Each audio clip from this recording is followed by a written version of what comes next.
इस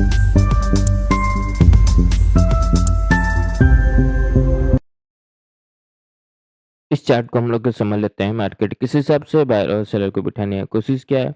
देखो सामने से तो नज़र आ रहा है क्लोजिंग से बैंक निफ्टी जाने की कोशिश क्या है और निफ्टी भी क्लोजिंग वगैरह को होल्ड करने की कोशिश कर रहा है, 200 का लेवल को होल्ड कर रहा है और बैंक निफ्टी राउंड नंबर को होल्ड करके ऑल ओवर पॉजिटिव ही अपसाइड ही क्लोजिंग करने की कोशिश किया। ऐसे में सर बायर वगैरह आए होंगे। एक चीज़ नोटिस करो, मार्केट फिलहाल क्या कर रहा है, कुछ दिनों से मोमेंटम नहीं कर रहा है। पहला मोमेंटम आ जाने के बाद दिन भर साइडवेज जाने की कोशिश करता है। तो पहला मोमेंटम के बाद बायर इतना आसानी से बाय नहीं किया होगा, क्योंकि लोग इतना तेज़ी का मोमेंटम में बाय नहीं कर पाते होंगे, तुमको पता है।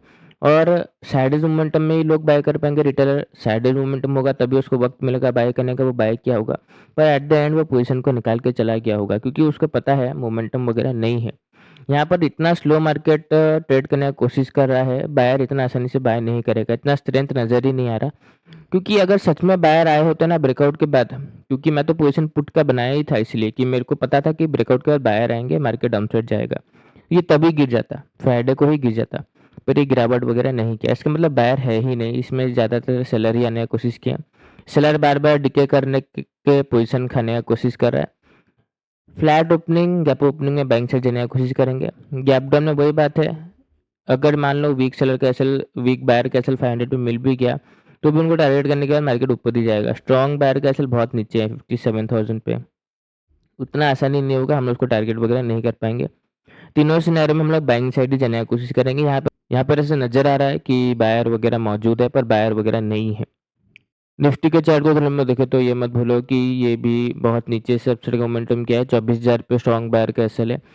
वीक बार क्लोजिंग प्राइस पे मेरे को नहीं लगता ज़्यादा क्वांटिटी में आया होगा। आया भी होगा तो 200 पे उसका एसएल मिलेगा। ब्रेकडाउन के बाद मार्केट को दोबारा रिवर्स वगैरह ही करना पड़ेगा। तो मोमेंटम इतना डाउनसाइड का आएगा नहीं, क्योंकि इतना तो पहली बात इंडिया विक्स भी नहीं है और मार्केट इतना गिरावट बड़ा-बड़ा मोमेंटम मतलब करता ही नहीं है। तो बड़ा मोमेंटम होगा तभी तो ये 24,000 का लेवल को ब्रेकडाउन करेगा और बिल्कुल इसका आसार नज़र नहीं आ रहा। ऑल ओवर मार्केट दोनों इंडेक्स अपने आप को पॉजिटिव होल्ड करने की कोशिश कर रहे हैं। फिलहाल मार्केट के साथ ही जाने की कोशिश करेंगे, gap up, flat, gap down तीनों सिनारियो में अपसाइड पॉजिटिव ही जाने का कोशिश करेंगे। बाकी ऑन द स्पॉट सिचुएशन थोड़ा चेंज हो सकता है, प्रॉपर कन्फर्मेशन के साथ ही ट्रेड करना। धन्यवाद।